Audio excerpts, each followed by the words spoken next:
John Kapoor, billionaire founder of Insys Therapeutics. University at Buffalo. Reuters. The founder of an Arizona-based pharmaceutical company has been charged with spearheading a nationwide conspiracy to illegally distribute fentanyl, a powerful prescription painkiller.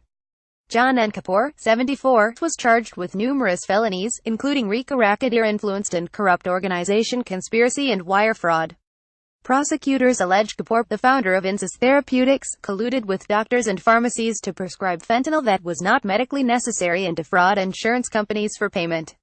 In the midst of a nationwide opioid epidemic that has reached crisis proportions, Mr. Kapoor and his company stand accused of bribing doctors to overprescribe a potent opioid and committing fraud on insurance companies solely for profit, said William Weinrib, acting U.S. Attorney for the District of Massachusetts.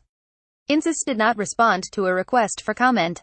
Kapoor's company manufactured Subsys, a type of fentanyl that is sprayed under the tongue. It is meant exclusively for cancer patients who are carefully monitored. Prosecutors allege Insys was not pleased with its sales numbers and aggressively marketed the drug for use in other patients. That allegedly included the use of bribes and kickbacks, typically in the form of expensive dinners for doctors. As alleged, Insys executives improperly influenced healthcare providers to prescribe a powerful opioid for patients who did not need it, and without complying with FDA requirements, thus putting patients at risk and contributing to the current opioid crisis, said Mark A. McCormick, special agent in charge of the FDA Office of Criminal Investigations Metro Washington Field Office.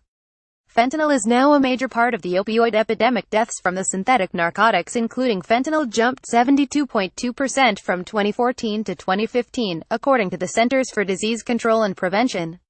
Some people become dependent on opioids after being prescribed powerful painkillers like medical fentanyl, such as that made by Insys.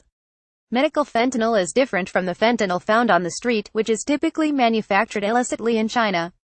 Prosecutors charged 6 former Insys executives and managers in December, including its former chief executive, of conspiring to bribe doctors to prescribe Subsys when it is not medically necessary.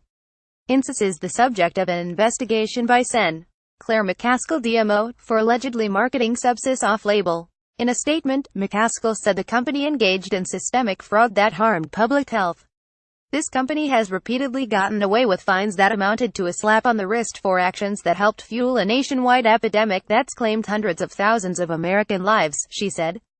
Anyone, including top executives, who potentially violated criminal law should be aggressively prosecuted. The company has paid millions of dollars to settle lawsuits by multiple state attorneys general, including a $4.5 million settlement in Illinois. The company has also been sued by the states of Arizona and New Jersey.